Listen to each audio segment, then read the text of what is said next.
पङ्कजपञ्जरान्तं अद्यैव विशतु मे मानसराजहंसा प्राणाप्रयाणसमये कपवातपित्तै कण्ठावरोदनविधौ स्मरणं कुतस्ते.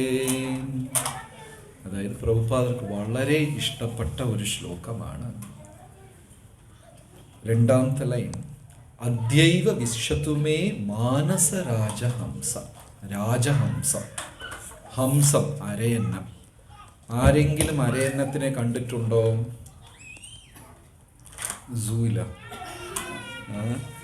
നേരിട്ട് അരയന്നത്തിനെ കാണാൻ വളരെ ബുദ്ധിമുട്ടാണ്. അരയന്നം മാനസരോവര തടാകം, ഹിമാലയം, കൈലാസ്, ടിബറ്റ്, നേപ്പാൾ ഇതുപോലെ സ്ഥലങ്ങളിൽ പോയാൽ മാത്രമേ ഈ അരയന്നത്തിനെ കാണാൻ സാധിക്കുള്ളൂ. നമ്മളെ നാട്ടിലൊക്കെ കാണുന്നത് വെളുത്ത ഡക്കാണ്, അരയന്നമല്ല. അരയന്നം ഒരു തരത്തിലുള്ള മാലിന്യങ്ങൾ ഉള്ള സ്ഥലത്ത് അത് നിൽക്കില്ല. അരയന്നത്തിനെ സംബന്ധിച്ചിടത്തോളം വെള്ളം പോലും മാലിന്യമാണ്, പാല് മാത്രമാണ് ശുദ്ധം. അതിനൊരു കഴിവുണ്ട്. നമ്മൾ പാത്രത്തിൽ പാലും വെള്ളമൊക്കെ മിക്സ് ചെയ്ത് കൊടുത്താൽ കുടിക്കത്തില്ല. ചിലപ്പോൾ അത് പാല് മാത്രമൊക്കെ എടുക്കും. എല്ലാവരുടെ വീട്ടിലും ഓരോന്ന് വേണം. നമ്മൾ വാങ്ങിക്കുന്ന പാലാണ് വേറെ തിരിച്ചറിയാമെന്നില്ല. ഈ അരയന്നത്തിന് പാല് മാത്രം എടുക്കാൻ ഒരു കഴിവുണ്ട്. അല്പം ശബ്ദമലിനീകരണം, നോയ്സ് പൊല്യൂഷൻ, ചത്തുപോകും. പ്രകൃതിയിൽ മാലിന്യം, ചത്തുപോകും. അതിന് ഒരു വിധത്തിലും പിടിച്ചു നിൽക്കാൻ പറ്റില്ല. വളരെ പരിശുദ്ധമായ സ്ഥലത്ത് മാത്രമേ അത് ജീവിക്കുള്ളൂ. ഏത്? അരയന്നം. ഇപ്പം ഇവിടെ കുലശേഖര രാജാവ് പറയാം, കൃഷ്ണ ത്വദീയ പദ പങ്കജ പഞ്ചരന്തം അദ്യൈവ വിശതുമേ മാനസ രാജഹംസ. ഒരു രാജഹംസം, ഒരു അരയന്നം എങ്ങനെ എല്ലാം മറന്ന് പരിശുദ്ധമായി മാനസരോവര തടാകത്തിൽ ചുറ്റി നടക്കുന്നു, അതുപോലെ എൻ്റെ മനസ്സ് ഇപ്പോൾ ഒരു തടസ്സവും ഇല്ലാതെ ഭഗവാന്റെ പാദത്തിനെ വിചാരിച്ചു കൊണ്ടിരിക്കുക. ഭയങ്കര അർത്ഥവത്തായ ശ്ലോകമാണ്. അരയന്നം എങ്ങനെയാണോ എല്ലാം മറന്ന് മാനസരോവര തടാകങ്ങളിൽ കളിച്ചു നടക്കുന്നത്, അതുപോലെ കൃഷ്ണ അങ്ങയുടെ പാദത്തിനെ ഞാൻ ഇപ്പോൾ ഒരു തടസ്സവും ഇല്ലാതെ ഓർത്തുകൊണ്ടിരിക്കുക. ഒരു തടസ്സവും ഇല്ല, വിചാരിച്ചുകൊണ്ടിരിക്കുക. പക്ഷേ എന്ത് സംഭവിക്കും? പ്രാണാപ്രയാണ സമയേ, ഈ ശരീരത്തിലിരുന്ന് പ്രാണൻ പോകുന്ന നേരം കപവാത പിത്ത, ഇത് മൂന്നെണ്ണം ഉണ്ട്. കപം, വാദം, ഇത് കയറി കഴുത്തിൽ പിടിക്കും. കണ്ഠാ അവരോധന, കണ്ഠം കഴുത്തി പിടിക്കുമ്പോൾ സ്മരണം കുതസ്തേ, ഞാൻ എങ്ങനെ അങ്ങേ ഓർമ്മിക്കും. പറഞ്ഞു വരുന്നത്, അതുകൊണ്ട് കൃഷ്ണ ഇപ്പൊ എനിക്ക് തടസ്സമില്ലാതെ അങ്ങേ ചിന്തിക്കാൻ പറ്റുന്നുണ്ട്. അതുകൊണ്ട് എൻ്റെ ജീവനെ ഇപ്പൊ തന്നെ എടുത്തോ. നമുക്കങ്ങനെ പ്രാർത്ഥിക്കാൻ പറ്റുമോ? കപവാത, ഈ മരണമെന്ന് പറയുന്ന മരണ അനുഭവം എന്ന് പറയുന്നത് വല്ലാത്തൊരു അനുഭവമാണ്. ആ ജീവൻ പോകുന്ന ആളെ യമദൂതന്മാർ പാശം എന്ന് വെച്ചാൽ കയർ, ബന്ധം. ഒരാൾക്ക് എന്തുമാത്രം ഭൗതിക ലോകത്തിൽ അറ്റാച്ച്മെന്റ് ഉണ്ടാവും, ആസക്തി, ബന്ധനങ്ങൾ ഉണ്ടാവും, അത്രയ്ക്കും മരണസമയത്ത് വേദനയും ഉണ്ടാകും. ബന്ധനം കുറഞ്ഞ ആൾക്ക് വേദനയും കുറവായിരിക്കും. വലിയ ഒരു ആലിനെ പിഴുതെടുക്കുന്നതാണോ എളുപ്പം, ഒരു പുൽക്കൊടിയെ പിഴുതെടുക്കുന്നതാണോ എളുപ്പം? ഏതെളുപ്പം? അതിന് ഒരേ ഒരു വേരേ കാണും. ആലിനോ വേര് വളർന്ന് അപ്പുറത്ത് ഗ്രാമം വരെ പോയിട്ട് അതിന് പിഴുതെടുക്കാൻ പറ്റില്ല. അറ്റാച്ച്മെന്റ്, പണം, കുടുംബം, അതിൻ്റെ ഇങ്ങനെ കുറേ വേര് പടർന്നിട്ടുള്ളത് പിഴുതെടുക്കാൻ പറ്റില്ല. അപ്പോൾ ആ സമയത്ത് ഈ യമദൂതന്മാർ വന്ന് ആത്മാവിനെ ബന്ധിച്ചങ്ങ് വലിക്കുമ്പോൾ ഈ വേരുകളെല്ലാം കട്ടാവും, വേദനിക്കും വല്ലാതെ. അപ്പോൾ എന്ത് ചെയ്യും വെച്ചാൽ ഈ ആത്മാവ്, നമ്മൾ ആരെങ്കിലും ബന്ധുക്കളോ മിത്രങ്ങളോ അടുത്തിരുന്നാൽ ഇങ്ങനെ പിടിക്കും, കയ്യിലൊക്കെ. വല്ലാത്തൊരവസ്ഥയാണ് മരണവേദന. ശ്വേതാസ്വതര ഉപനിഷത്ത് പറയുന്നു, 1000 തേള് ഒരുമിച്ച് കടിച്ചാലോ, തേള് കടിച്ച ആർക്കെങ്കിലും എക്സ്പീരിയൻസ് ഉണ്ടോ? തേനീച്ച കടിച്ച എക്സ്പീരിയൻസ് ഉണ്ടോ? അതെല്ലാവർക്കും ഒരു 2-3 ദിവസം വട്ടായി നടക്കും തേനീച്ച കടിച്ച, അല്ലേ? 1000 തേളുകൾ ഒരുമിച്ച് കടിച്ചാൽ ഉണ്ടാകുന്ന വേദനയാണ് ശരീരത്തിൽ നിന്ന് എന്തു പോകുമ്പോൾ ഉണ്ടാകുന്ന വേദന? പ്രാണൻ പോകുന്നു. പക്ഷേ ഭക്തന്മാർക്കല്ല ഞാൻ പറയുന്നത്, സാധാരണ ജനങ്ങൾക്ക്. ഇവിടെ കവി കുലശേഖര രാജാവ് പറയാം, കണ്ഠ എല്ലാം കൂടെ കഴുത്തിൽ കപവാത്ത പിത്തൈ പ്രാണാപ്രയാണ സമയേ കപവാത്ത പിത്തൈ കണ്ഠാവരോധന വിധൗ. കഴുത്തിൽ കയറി പിടിക്കുമ്പോൾ സ്മരണം എനിക്ക് എങ്ങനെ സ്മരിക്കാൻ പറ്റുമോ? അതുകൊണ്ട് ഭഗവാനെ എൻ്റെ ജീവൻ ഇപ്പം തന്നെ എടുക്കണം. ഈ ശ്ലോകം പ്രഭുപാദർ നിരന്തരം ചൊല്ലുമായിരുന്നു. കൃഷ്ണ ത്വദീയ പദ പങ്കജ പഞ്ചരന്ധം അദ്യൈവ മേ വിശതു മാനസരാജഹംസ പ്രാണാപ്രയാണ സമയേ കപവാത പിത്തൈ കണ്ഠാവരോധന വിധൗ സ്മരണം കുതസ്തേ. രാമാനുജാചാര്യർക്ക് വളരെ പ്രസിദ്ധനായ കൂരത്താഴ്വാർ എന്നൊരു ശിഷ്യനുണ്ടായിരുന്നു. കൂരേഷ എന്ന് ഇംഗ്ലീഷിലെ പേര്, സംസ്കൃതത്തിലും തമിഴിൽ കൂരത്താഴ്വാർ എന്നാണ് പേര്. അതായത് ഗ്രന്ഥങ്ങളൊക്കെ അദ്ദേഹം ഒരു തവണ വായിച്ചാൽ മതി, അങ്ങനെ മനസ്സിൽ പതിയും. അങ്ങനത്തെ ഒരു ശിഷ്യനാണ്. ഒരു ദിവസം അദ്ദേഹത്തിൻ്റെ വീട്ടിൽ 1000 പേർക്കാണ് അദ്ദേഹം അന്നദാനം ചെയ്യുന്നത്. ഇതിൽ ചെയ്യും, സ്വർണ്ണത്തട്ടിൽ വെച്ച് ചെയ്യും. ആ ഭക്ഷണം കഴിച്ചതിന് ശേഷം ആർക്കെങ്കിലും ആ തട്ട് ഇഷ്ടപ്പെട്ട പ്ലേറ്റോടെ വീട്ടിൽ പോവാം. സ്വർണ്ണ പ്ലേറ്റ് കൊണ്ട്. അത്രയ്ക്കും ഒരു ധനികനായിരുന്നു അദ്ദേഹം. ആരാ? കൂരത്താഴ്വാർ, കൂരേശ. എന്നും അദ്ദേഹത്തിൻ്റെ വീട്ടിൻ്റെ ഗേറ്റ് തുറക്കുന്ന വലിയ ശബ്ദത്തോടാണ്. വരദരാജസ്വാമി ചോദിച്ചു, എന്താ ഈ ശബ്ദം? എനിക്ക് ഉറങ്ങാൻ പറ്റുന്നില്ലല്ലോ. ലക്ഷ്മി ദേവി പറഞ്ഞു, കൂരത്താഴ്വാറുടെ വീടാ, അദ്ദേഹം ദാനധർമ്മത്തിനായി തുറക്കുന്നതാ. അത്രയും വലിയ ധർമ്മിഷ്ഠനാണോ? എന്നാൽ എനിക്കൊരു ദിവസം കാണണമല്ലോ. ജോലിക്കാരന്മാർ വന്ന് പറഞ്ഞു, കൂരത്താഴ്വാറടുത്ത് വരദരാജസ്വാമി കാണണമെന്ന് ആവശ്യപ്പെട്ടു. ഇത്രയും ദിവസം ഇല്ലാതെ ഇന്നെന്തിനാ ആവശ്യപ്പെട്ടത്? അങ്ങയുടെ ദാനധർമ്മത്തിൻ്റെ മഹിമ കേട്ടിട്ട് കാണണമെന്ന് ആഗ്രഹിച്ചു. അപ്പോൾ ഉടനെ ഇദ്ദേഹത്തിൻ്റെ മനസ്സിൽ തോന്നി, ഇതൊരു വലിയ പാഠമാണ്.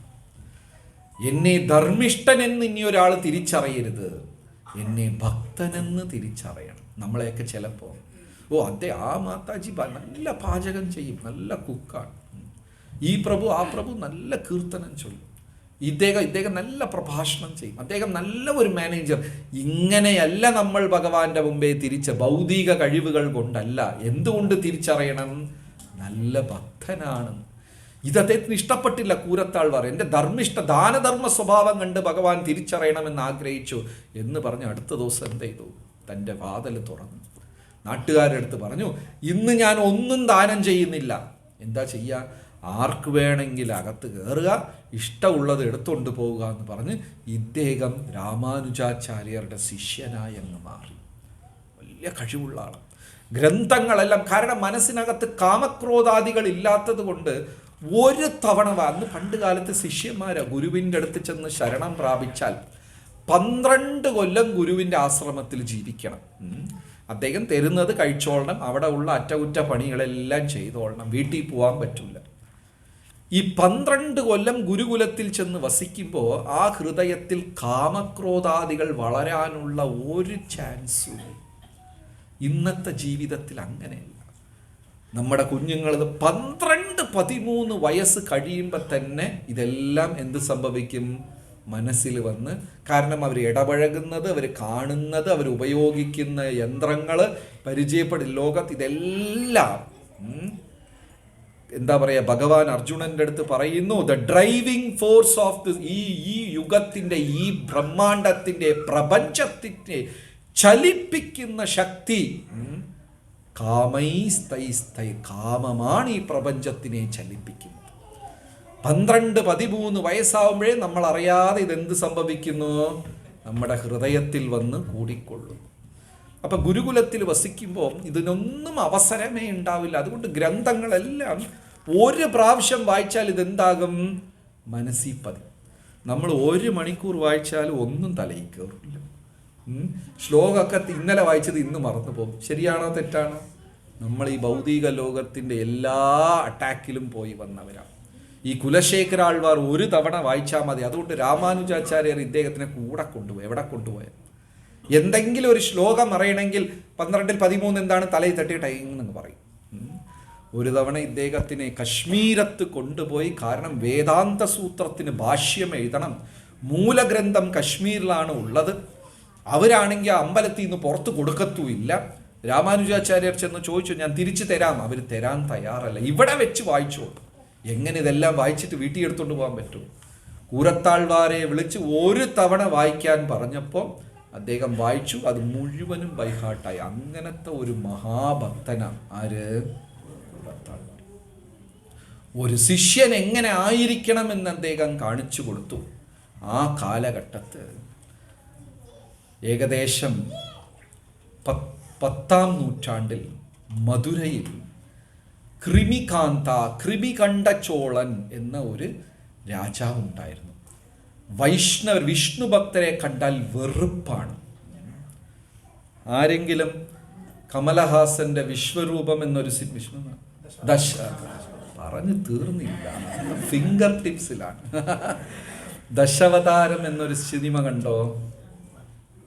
എത്ര പേര് കണ്ടോ? അതിൽ ഫസ്റ്റ് ഹാഫിൽ വരുന്ന സ്റ്റോറിയാണ്, റിയൽ സ്റ്റോറിയാണ്. കൃമികണ്ഠചോളൻ. ആ രാജാവിൻ്റെ പേര് എന്തുകൊണ്ടെന്ന് വെച്ചാൽ അദ്ദേഹത്തിൻ്റെ കണ്ടത്തിൽ കൃമികൾ വന്ന് തിന്ന് അയാൾ ചാവേണ്ടി വന്നു. കഴുത്തിലെല്ലാം പുഴുക്കൾ വന്ന് തിന്ന് അയാൾ ചത്തു. അങ്ങനെ ഒരാൾ. എന്തുകൊണ്ടാണ്? ആരെങ്കിലും ശിവനെ പൂജിക്കാത്ത വേറെ ആരെ പൂജിച്ചാൽ അവരെ പിടിച്ചങ്ങ് വെട്ടിക്കൊല്ലും. ഇങ്ങനെയുണ്ടോ മനുഷ്യർ? ഇദ്ദേഹത്തിൻ്റെ പ്രീച്ചിങ് അങ്ങനെയാണ്. നമ്മളൊക്കെ ഈ ബുക്ക് എടുത്തിട്ട് കർത്താലും എടുത്തിട്ട് ഹരേ കൃഷ്ണ പാടി. അദ്ദേഹത്തിൻ്റെ പ്രീച്ചിങ് വേറെ ഒന്നുമല്ല. ശിവൻ്റെ നാമം പറയും, പറഞ്ഞില്ലേ ഒരേ വെട്ട്. ഈസി പ്രീച്ചിങ് അദ്ദേഹത്തിൻ്റെ. അങ്ങനെ ആ 10-ാം നൂറ്റാണ്ടിൽ വൈഷ്ണവരായിരുന്നവരെല്ലാം പിടിച്ച് ക്രൂരതയോടെ വെട്ടിക്കൊല്ലുമായിരുന്നു ആ രാജാവ്. അപ്പം ആരോ ഒരാൾ ഐഡിയ കൊടുത്തു. ആരായി ഐഡിയ കൊടുത്തത്? വേറെ ആരുമല്ല, രാമാനുജാചാര്യയുടെ ഒരു ശിഷ്യനാണ് ഐഡിയ കൊടുത്തത്. അയാളുടെ പേര് നാലൂര എന്ന് വെച്ചാൽ 4 ഗ്രാമം, 4 നാട്. ഇവൻ എന്തിനാ പറഞ്ഞു കൊടുത്തത്? ആ 4 ഗ്രാമം ഗിഫ്റ്റായിട്ട് കിട്ടും. എങ്ങനെയാണോ ജീസസ് ക്രൈസ്റ്റിനെ ഒരാൾ കാട്ടിക്കൊടുത്തത്? ആരാ കാട്ടിക്കൊടുത്തത്? യൂദാസ്. ആരാ അത്? അദ്ദേഹത്തിൻ്റെ ശിഷ്യൻ തന്നെയാ. വെറും 30 വെള്ളി നാണയത്തിന് വേണ്ടി കാട്ടിച്ചു കൊടുത്തു. അതേപോലെ രാമാനുജാചാര്യരുടെ സ്വന്തം ശിഷ്യൻ നാലൂരാൻ 4 ഗ്രാമം ഗിഫ്റ്റായി കിട്ടുമെന്ന് പറഞ്ഞിട്ട് ചെന്ന് പറഞ്ഞു കൊടുത്തു, നിങ്ങൾ ആ ഈ വൈഷ്ണവനെ ഒന്നും പിടിച്ചിട്ട് രാജാവേ കാര്യമില്ല, രാമാനുജാചാര്യരെ പിടിച്ച് നിങ്ങൾ മാറ്റിക്കഴിഞ്ഞാൽ എല്ലാവരും കൂട്ടത്തോടെ മാറും. ഐഡിയ കൊണ്ടുപോയി കൊടുത്തു. പ്രഭുപാദർ പറഞ്ഞു, ഈ ഭക്തിയെ തടസ്സപ്പെടുത്താനുള്ള ശക്തി വെളിയിലില്ല. വെളിയിലുള്ള ആർക്കും ഈ ഭക്തിയെ തടസ്സപ്പെടുത്താൻ പറ്റില്ല. ഈ ഭക്തി ആര് തടസ്സപ്പെടുത്തും? നമുക്ക് മാത്രമേ പറ്റൂ. നമുക്ക് മാത്രമേ നമ്മുടെ ഭക്തിയെ ഇല്ലാണ്ടാക്കാൻ പറ്റുള്ളൂ. നമ്മുടെ ഭക്തിയെ വേറെ ഒരാൾക്കും ഇല്ലാതാക്കാൻ പറ്റില്ല. എല്ലാ നാശവും അതിനകത്തിരുന്നാണ് വരുന്നത്. മാമ്പഴത്തിനകത്തുള്ള വണ്ട് എവിടെ നിന്നാണ് വരുന്നത്? ആരെങ്കിലും കുത്തി ഇഞ്ചക്ട് ചെയ്ത് വെച്ചോ? പുറത്തു നിന്ന് പിടിച്ച് അകത്തിട്ടോ? ഇത് എങ്ങനെ അകത്തു പോയെന്ന് പോലും ലോകത്തിൽ ആർക്കും അറിയില്ല. ഇത് എവിടെയാ ഉണ്ടായത്? അതിൻ്റെ അകത്ത് തന്നെ രൂപം കൊണ്ടതാ. ഈ ആത്മീകതയെ നശിപ്പിക്കുന്ന ശക്തി അകത്തേ ഉള്ളൂ, പുറത്തിരുന്ന ആർക്കുമില്ല. ഈ നാലൂരാൻ ചെന്ന് ഈ കൃമികണ്ഠചോളൻ അയാളെടുത്ത് പറഞ്ഞു കൊടുത്തു, ഈ വ്യക്തിയാ ഇതിനെല്ലാത്തിനും കാരണം. ഈ രാമാനുജാചാര്യരെ പിടിച്ച് ശരിയാക്കി കഴിഞ്ഞാൽ കംപ്ലീറ്റ് ശരി. ഐഡിയയും കൊടുത്ത് 4 ഗ്രാമം ഗിഫ്റ്റായിട്ട് വാങ്ങിച്ചോണ്ട് പോയി. ഉടനെ രാജാവ് ആളിനെ അയച്ചു. രാമാനുജാചാര്യരുണ്ട്, അദ്ദേഹത്തിൻ്റെ ശിഷ്യനുണ്ട്. ശിഷ്യനാരാ? നല്ല കഥയായി. ശിഷ്യനാരാ? കൂരത്താൾവാർ. അദ്ദേഹത്തിൻ്റെ ഒരു ഗുരുവും ആശ്രമത്തിലുണ്ട്, മഹാപൂർണ. പേരുകൾ ചിലപ്പോൾ കൺഫ്യൂസ് ആകും, കഥ ഓർത്താൽ മതി. രാമാനുജാചാര്യരുണ്ട്, അദ്ദേഹത്തിൻ്റെ ശിഷ്യൻ കൂരത്താൾവാറുണ്ട്, ഗുരു മഹാപൂർണനുണ്ട്. ഇവർക്കറിയാം ഈ രാജാവിൻ്റെ കയ്യിൽ കിട്ടിയാൽ പണി ശരിയാവില്ല. ഉടനെ കൂരത്താൾവാർ ഗുരുവിൻ്റെ അടുത്ത് പറഞ്ഞു, അങ്ങിവിടെ നിൽക്കണ്ട, എവിടെയെങ്കിലും ചെന്നോളൂ, ഇവിടെ എല്ലാം ശരിയായതിനു ശേഷം ഞാൻ വിളിക്കാം, ഞാൻ അറിയിച്ചാൽ വന്നാൽ മതി എന്ന് നിർബന്ധിച്ച് രാമാനുജാചാര്യർ അവിടെ നിന്ന് പറഞ്ഞു വിട്ടിട്ട് കൂരത്താൾവാർ എന്ത് ചെയ്തു? അയാൾ ഗൃഹസ്ഥനാണ്. ഗുരുവിൻ്റെ ഡ്രസ്സ് എടുത്ത് അങ്ങിട്ടിയിരുന്നു. ഗുരുവിൻ്റെ വസ്ത്രമോ ഗുരുവിൻ്റെ സാധനങ്ങളോ ഒരു ശിഷ്യന് ഉപയോഗിക്കാൻ പാടില്ല. ഭഗവാന്റെ സാധനങ്ങളും നമ്മൾ ഉപയോഗിക്കാൻ പാടില്ല. ഇതൊരു മഹാപാപമാണ്, ഗുരുവിൻ്റെ ഡ്രസ്സ് എടുത്തിടുക. ഇദ്ദേഹം പക്ഷെ അത് ചെയ്തു. എന്തിനു വേണ്ടിയാ? ഗുരുവിനെ രക്ഷിക്കാൻ. കൂരത്താഴ്വാർ എന്ത് ചെയ്തു? ഗുരുവിൻ്റെ കാവി വസ്ത്രം എടുത്തിട്ടിരുന്നു. രാമാനുജരുടെ ഗുരുവായ മഹാപൂർണൻ എന്ത് ചെയ്തു? കൂരത്താഴ്വാറിൻ്റെ ഡ്രസ്സ് എടുത്തിട്ട് അവിടെ ഇവർ രണ്ടുപേരും വേഷം മാറിയിരുന്നു. രാജാവിൻ്റെ ആൾക്കാർ വന്ന് പിടിച്ചോണ്ട് പോയി. കൂരത്താഴ്വാരെ രാമാനുജാചാര്യൻ എന്ന് തെറ്റിദ്ധരിച്ച് ആ രാജാവ് എന്ത് ചെയ്തു? എഴുതി ഒപ്പിട്ട് തരാൻ പറഞ്ഞു.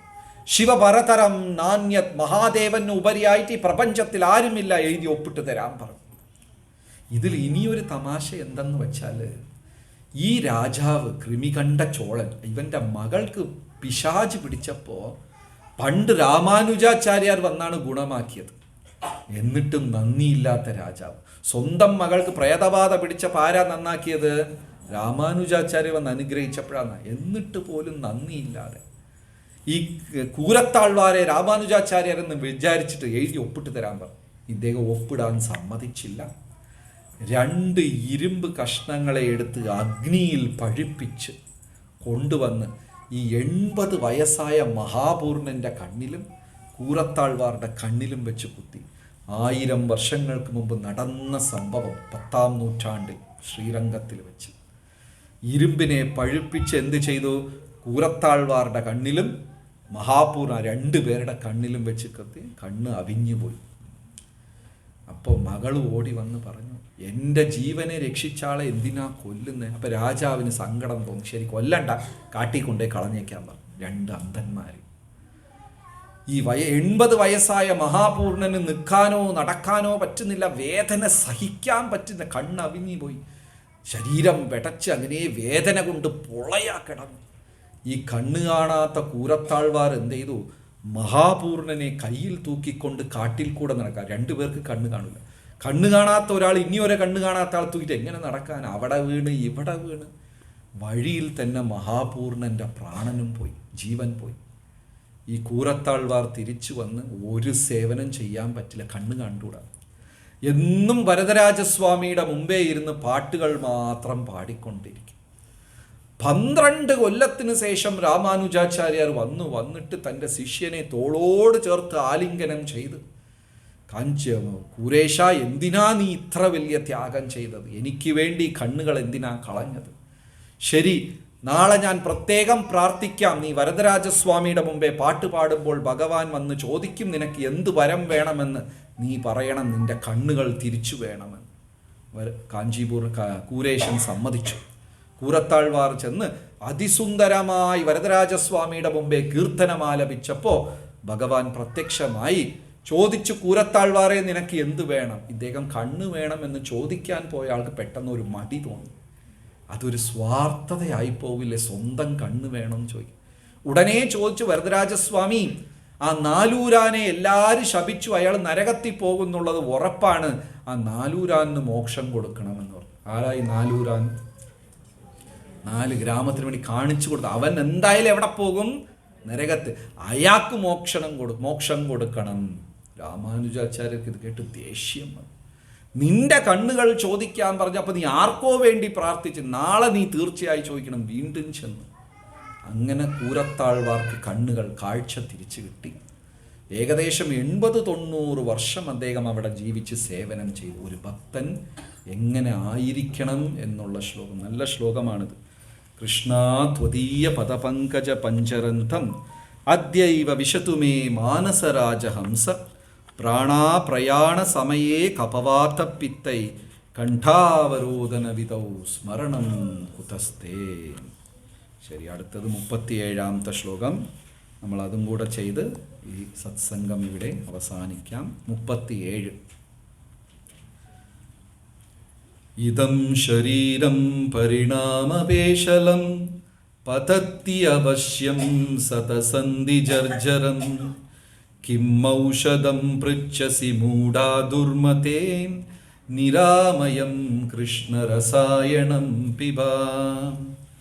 ഇദം ശരീരം പരിണാമപേശലം പതത്യവശ്യം സതസന്ധി ജർജരം കിമൗഷധം പൃച്ഛസി മൂഢാ ദുർമതേ നിരാമയം കൃഷ്ണരസായണം പിബ.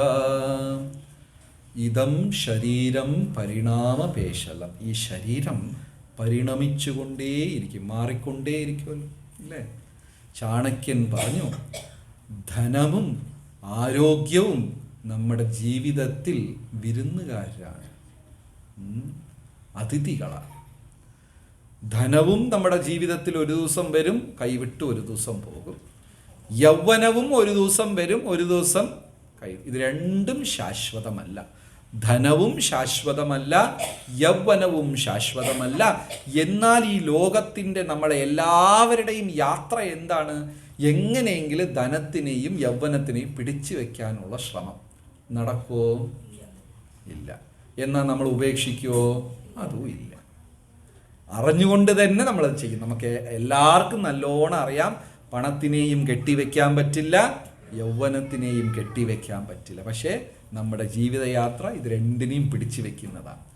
ഇതം ശരീരം പരിണാമപേഷണം, മാറിക്കൊണ്ടേ, ഇത് ശരീരം ഓരോ സെക്കൻഡും പരിണമിച്ചു കൊണ്ടേയിരിക്കും. നല്ല സുന്ദരമായ ശ്ലോകം. ഇത് മാറിക്കൊണ്ടേയിരിക്കും.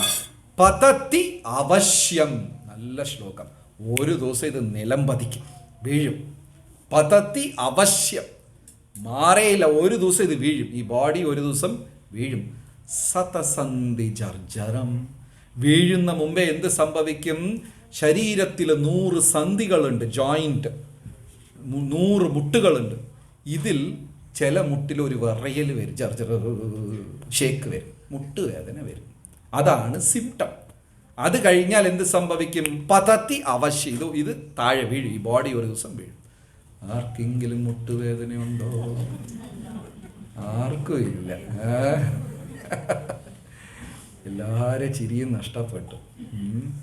പതത്തി അവശ്യം, അതിൽ ഒരു സംശയം വേണ്ട, ഇത് വീഴും. പതത്തി അവശ്യം. സതസന്ധി ജർജരം, 100 മുട്ട്. 100 എത്ര സയന്റിഫിക്കലാ പറഞ്ഞിരിക്കുന്നത്. മൊത്തം എത്ര മുട്ടുകളുണ്ട്? 100 ജോയിൻസ് ഉണ്ട് നമ്മുടെ ശരീരത്തിൽ. 208 എലുമ്പും, കറക്റ്റ് അല്ലേ? എല്ല് എത്ര എണ്ണം ഉണ്ട് ബോഡിയിൽ? 8ാം ക്ലാസ്സിൽ ഒന്നും പഠിച്ചില്ലേ? 216 8 കൂട്ടിയാ? ഉറപ്പാണോ? 208 216 ഉറപ്പാ? 208 മുകുന്ദ പ്രഭുവിന് 8 എണ്ണം കൂടുതലാണ്. സതസന്ധി 208 എലുമ്പും. വേണമെങ്കിൽ ഗൂഗിളിൽ നോക്കിക്കോളാം, എനിക്കും ഡൗട്ടാണ്. എത്രയോ എല്ലും ഉണ്ട്. പിന്നെ എത്ര? 100 206 ഉള്ളൂ. ശരി, രക്ഷപ്പെട്ടു. 206 എല്ലും 100 ജോയിൻസും ഉണ്ട്. ഈ ബോൾ ആൻഡ് സോക്കറ്റ് ജോയിൻറ്റ്, ആ ജോയിൻറ്റ്, ഈ ചിലർക്കൊക്കെ ഉണ്ട്. ഇതൊക്കെ ഇളകി വരും, ഇടയ്ക്കിടയ്ക്ക് എടുത്ത് ഫിറ്റ് ചെയ്യും. അങ്ങനെ ആരെങ്കിലുമൊക്കെ ഉണ്ടോ? ഇളകി വരും അല്ലേ? ചിലപ്പോൾ അതൊക്കെ വരും. ശരി. ഈ 206 എല്ലും 100 ജോയിൻറ്റും ഉണ്ട്. ഈ ജോയിൻസിൽ ചെറിയ വിറയൽ വരും. അതിൻ്റെ അർത്ഥം ഉടനെ പതത്തി അവശ്യം, തീർച്ചയായിട്ടും ഇത് വീഴും. അടുത്ത ലൈനാ ഭയങ്കര ഇൻട്രസ്റ്റിംഗ്. കിം ഔഷധം പൃച്ഛസി മൂഢാ ദുർമതേ, മൂഢാ മടയാ ദുർമതേ ബുദ്ധിഹീനനെ.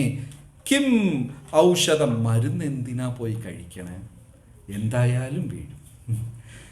അറിയില്ല ഇത് പറഞ്ഞാൽ എല്ലാവർക്കും ഇഷ്ടപ്പെടുമെന്ന്. പക്ഷെ കുലശേഖര ആൾവാർ അങ്ങനെയാ പറഞ്ഞത്. ദേഷ്യം ഉണ്ടെങ്കിൽ അദ്ദേഹത്തിൻ്റെ അടുത്ത് കാണിക്കുക. കിം ഔഷധം, എന്തിനാ മരുന്ന് കഴിക്കുന്ന? മൂഢാ മടയാ ദുർമതേ ബുദ്ധിഹീന നിരാമയം കൃഷ്ണരസായനം പിബ. എന്ത് മരുന്നാ കുടിക്കേണ്ടത്? ശ്രീകൃഷ്ണ രസായനം എന്ന മരുന്ന് കുടിക്കുക. നല്ല ശ്ലോകം. ഇതം ശരീരം പരിണാമപേശലം പതത്യവശ്യം സതസന്ധി ജർജരം. കിമൗഷധം പൃച്ഛസി മൂഢാ ദുർമതേ നിരാമയം കൃഷ്ണരസായണം പിബ. അതിസുന്ദരമായ ഗ്രന്ഥമാണ് ഏത്? കുന്തമാല. ഇതിൽ ഭക്തി നേരിട്ട് വളച്ചൊടിച്ചൊന്നല്ല, നേരിട്ട് ഒരു രാജാവ് തൻ്റെ മനസ്സിലുണ്ടായ ഭാവം പ്രകടിപ്പിച്ചതാ. പ്രഭുപാദർക്ക് വലിയ ഇഷ്ടപ്പെട്ട ഒരു ഗ്രന്ഥം. 6 ശ്ലോകം, ഇതിൻ്റെ ആദ്യത്തെ 6 ശ്ലോകം പ്രഭുപാദർ തർജ്ജിമ ചെയ്തത്. പിന്നെ അദ്ദേഹത്തിന് സമയക്കുറവായതുകൊണ്ട് അദ്ദേഹം നിർത്തിവെച്ചു. പിന്നീട് സത്സ്വരൂപ മഹാരാജ് ഇതിനെ പൂർത്തീകരിച്ചു. ഇത് നമ്മൾ മാത്രമല്ല, ശ്രീവൈഷ്ണവ സമ്പ്രദായത്തിലും അവർ വളരെ ആദരിക്കുന്ന ഒരു പുസ്തകം. മധ്വസമ്പ്രദായക്കാർ, ഉടുപ്പിയ, അവരും എല്ലാ സമ്പ്രദായക്കാരും ഒരുപോലെ. ഇത് ആക്ച്വലി നമ്മുടെ സമ്പ്രദായ പുസ്തകമല്ല, ശ്രീവൈഷ്ണവ സമ്പ്രദായ പുസ്തകം. പക്ഷേ എല്ലാ സമ്പ്രദായക്കാരും, എല്ലാ ആത്മീക വ്യക്തികളും ഈ പുസ്തകത്തിന്, ചിന്മയാനന്ദ സ്വാമി അതുപോലത്തെ വ്യക്തികൾ പോലും ഇതിന് വ്യാഖ്യാനം എഴുതിയിട്ടുണ്ട്. അത്രയ്ക്കും ഒരു നല്ല പുസ്തകം. ഒരു 37 ശ്ലോകമേ ഉള്ളൂ. ഇതെല്ലാവരും വായിക്കണം എന്ന് ഞാൻ വിനീതമായി അഭ്യർത്ഥിക്കുന്നു. ചെയ്യൂല്ലേ? സിമ്പിൾ. ഒരു 10-30-40 പേജേ ഉള്ളൂ. Thank you very much. 3 ദിവസം ഈ സത്സംഗത്തിൽ എല്ലാവരും സമയം കണ്ടെത്തി വന്ന് പങ്കെടുത്തതിന് വളരെ വളരെ നന്ദി. ഹരേ കൃഷ്ണ. ഹരേ കൃഷ്ണ ഹരേ കൃഷ്ണ കൃഷ്ണ കൃഷ്ണ ഹരേ ഹരേ Hare Rama Hare Rama Rama Rama Hare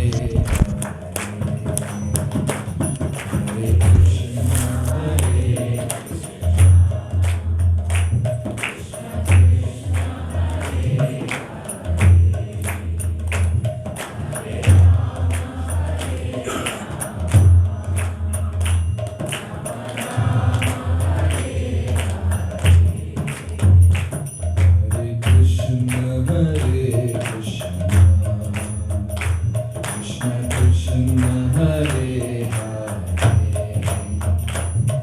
Hare Rama Hare Rama